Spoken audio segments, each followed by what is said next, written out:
Okay, Delhi में flight land करी, जब हम बेल्ट पर अपना लगेज ले रहे थे वो फिर हमारे पास आ गया, where your bag, my bag in pocket. Oh, this time you no chant. This time I am take my luggage. What I am chanting? Okay, please you give your address. उसने हमारा एड्रेस ले लिया. फिर एक दिन जा रहा था दिल्ली से ताजमहल देखने के लिए, और वो छठी क्लास से बस घूमी. उसने अनाउंस किया कि भाई ये मथुरा वृंदावन है, यहाँ कोई जाना चाहे तो हम ले जा सकते हैं. उसे याद आया, वहां से वो वृंदावन आया. वृंदावन में रंगनाथ जी के मंदिर के पास ही टूरिस्टों की बस खड़ी होती है. वहां से पूछता पाछता हमारे आश्रम में आ गया. अंदर आके उसने हमारा नाम पूछा, फिर आया. अरे हमने कहा तू कहाँ से आ गया, तू तो हमको फ्लाइट में मिला था. बोले no Maharaj, I am feeling your bag, where your snake.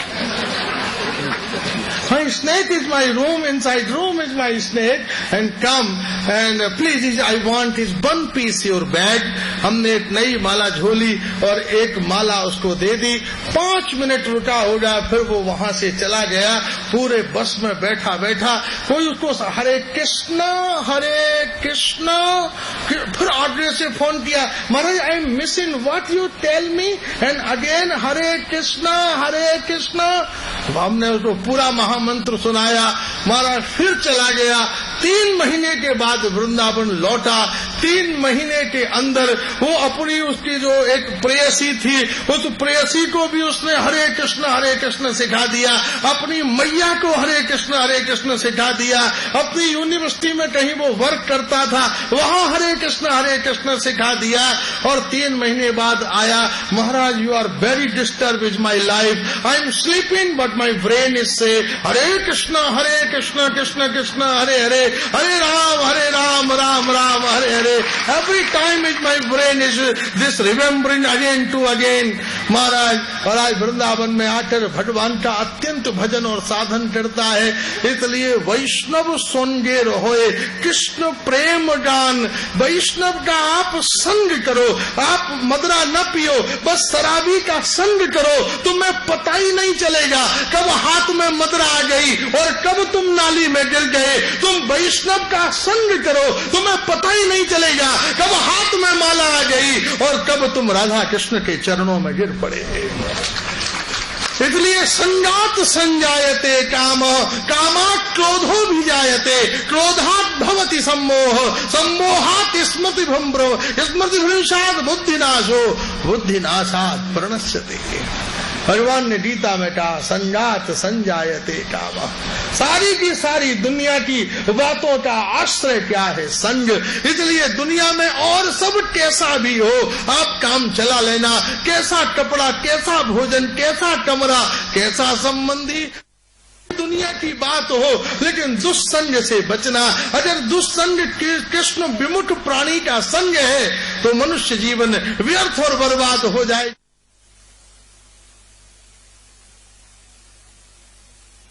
का संग हमारे जीवन को भगवान के चरणों तक, भगवान के आनंद तक ले जाएगा. इसलिए जीवन का वास्तविक जो तेज है, सत्व है, वह क्या है? बोले कृष्ण भाव. इसलिए वैष्णव संग होए, करुणार उदय होए, नाम रुचि दान. वैष्णव के संग से जाने पर करुणा का परम प्रकाश कहाँ होता है? बोले कृष्ण प्रेम में. करुणा की पराकाष्ठा क्या है? बोले श्री कृष्ण प्रेम का आस्वादन. इसलिए हे देवी, तुम निरंतर निरंतर श्री कृष्ण रस माधुर्य का आस्वादन करो, गान करो. और महाराज सची मैया निरंतर श्री कृष्ण रस माधुर्य में डूबी हुई उस अलौकिक लीला आनंद का आस्वादन करती.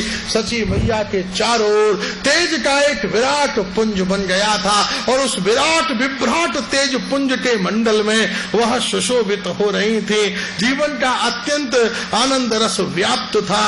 और अपूर्व भाव से फाल्गुन की पूर्णिमा व्याप्त थी. सन 1486 में फाल्गुनी की पूर्णिमा, फाल्गुन मास की पूर्णिमा तिथि थी. और अपूर्व भाव से आज चंद्र ग्रहण था. संध्या की बेला थी और आज के समय चंद्र ग्रहण पड़ रहा था और चंद्र ग्रहण के अवसर पर चारों ओर से नवद्वीप वासी आज ग्रहण में भगवान नाम का महत्व था। शास्त्र की इतनी बात उनकी समझ में आई थी कि जब भी ग्रहण पड़े तो भगवान नाम रहना चाहिए, क्योंकि राहु केतु से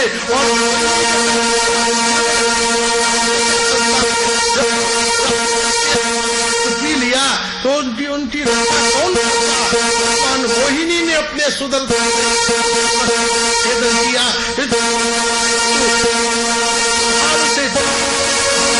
केवल कृष्ण नाम।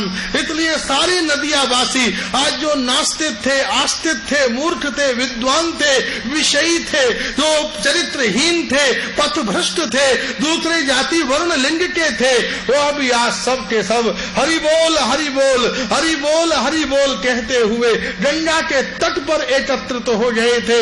ग्रहण संध्या का समय था, चंद्र ग्रहण था, चारों तरफ गंगा के तट पर सब लोग खड़े हो रहे थे और एक दूसरे को देखकर हरि बोल हरि बोल हरि बोल हरि बोल की मंगल ध्वनि कर रहे थे। कोई किसी से मिल जाता, अरे भाई हरि बोल, इस समय ग्रहण का समय है, हरि बोल, सब जने हरि बोलते।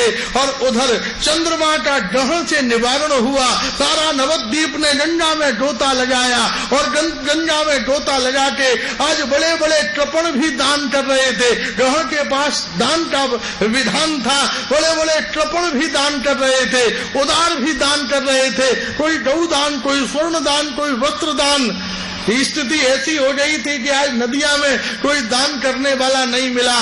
पत्नी ही पीछे के दरवाजे से निकलकर दरवाजे पर आ गई, भिक्षाम देही। पति ने पत्नी को ही भिक्षा दे दी नहीं, वो फिर खिड़की से घर में रखी आई और पति घूमकर बाहर आ गया, भिक्षाम देही, उसने पति को ही दे दिया।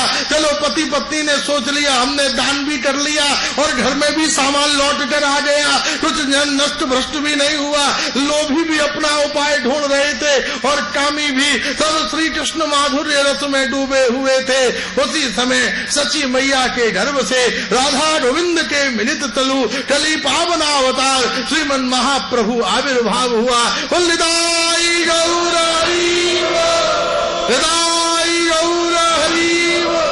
श्रीमन महाप्रभु के एक एक अंग अति पुष्ट थे। तमद्भुतम बालक मम भुजे क्षणम चतुर्भुजम शंख गदायुधायुधम श्री वत्सलक्ष्मम गलशोभि कौस्तुभम पीताम्बरम सांद्र पयोड सौभजम शंख चक्र गदा पद्म धारण किए हुए यशोदा मैया से श्री कृष्ण प्रकट हुए देवकी जी के द्वारा। लेकिन सची मैया के द्वारा श्रीमन महाप्रभु के द्वारा संपूर्ण एक एक रोम में क्या व्याप्त था, केवल कृष्ण नाम, कृष्ण माधुरी, कृष्ण रस, कृष्ण भाव, श्री कृष्ण कीर्तन। वह जन्म लेते ही उनके चरण ऐसे तक रहे थे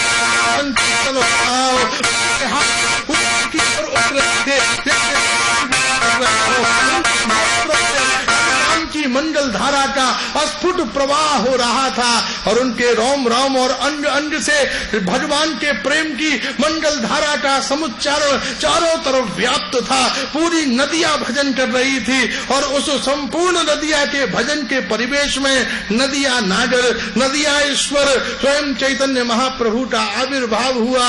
मालिनी देवी दौड़ती हुई चली आई, सची मैया आनंद में डूबी हुई थी। जगन्नाथ मिश्र को जब यह पता चला, दौड़ते हुए प्रसूति का ग्रह में आए और श्री गौर हरि के दिव्य मंगल में स्वरूप का दर्शन करते हुए अद्वैताचार्य श्रीवास, संजय, मुकुंद आदि संपूर्ण वैष्णव जन एकत्रित हो गए और महाप्रभु के समीप एकत्रित होकर कीर्तन करते हुए सारी नदियां महाराज भगवान श्री चैतन्य महाप्रभु का जन्मोत्सव मनाने में लगी हुई थी। और उस अत्यंत आनंद उत्सव में सारी नदियां द्वार द्वार पर आनंद की मंगल धारा थी। ग्रहण के बाद सब अपने घर धोते हैं, सबने अपने अपने घर धो दिए, सबने चौक पूरे, सब अपने अपने वाद्य ले आए, मानो आज महाप्रभु ग्रहण के बाद घर धुल रहे हैं। मानो महाप्रभु कह रहे हो कि आप अपने घर बाहर धोकर तैयार करो, अब मैं तुम्हारे यहाँ नाम की भिक्षा लेने आने वाला हूँ। केवल घर ही मार्जित नहीं हुए,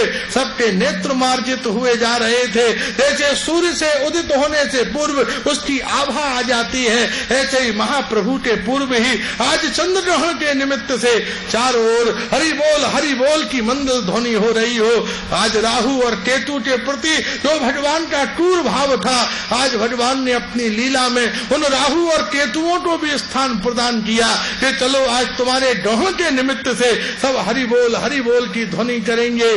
सारी नदियां आज हरि बोल की ध्वनि में डूबी हुई है और सची मैया की गोदी में श्रीमन महाप्रभु अत्यंत आनंद के साथ विद्यमान है, अवस्थित है। सारी नदियां नृत्य करते हुए श्रीमन महाप्रभु का मंडल में जन्मोत्सव मना रही है। आप भी महाप्रभु का सुमधुर मंडल में दिव्य जन्मोत्सव मनाइए। आगे की जो सुमधुर कथा धारा होगी वह संध्या के समय उसका वर्णन करेंगे।